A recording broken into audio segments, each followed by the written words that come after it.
How to tell if a politician is telling the truth? Whenever he's crossing his arms, like this, he might be telling the truth. Whenever he's stroking his chin, like this, he might be telling the truth.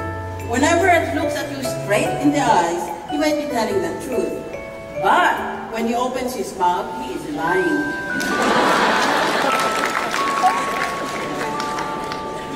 There was a study on the connection between government employees and the sport they play. Ang paboritong sport daw ng mga entry-level na government employees ay basketball. Entry-level, meaning to say they start at the bottom. Kapag lower management position na, paborito daw nila ay bowling. Kapag upper management naman, paborito daw nila ay tennis. Ang paborito daw na sport ng mga high-level government officials is golf. The study then made this conclusion. Kapag tumataas ang posisyon mo sa gobyerno, lumiliit ang balls mo.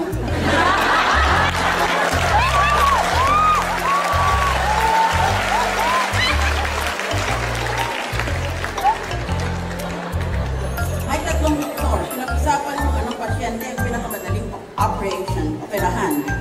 Sabi ng una, electricians, everything inside them is color-coded. Sabi ng pangalawang doktor, librarians, everything inside them is in alphabetical order. Sabi ng pangatlo, politiko ang pinakamadali.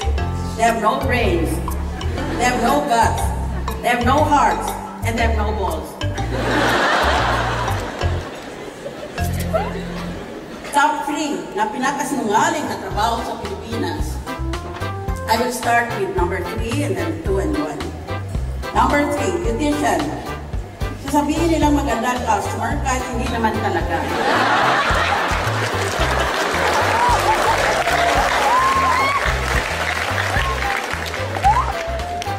Number 2, pilotok ng jeep. Sasabihin niya na dalawa pa ang kasya, may tulog na.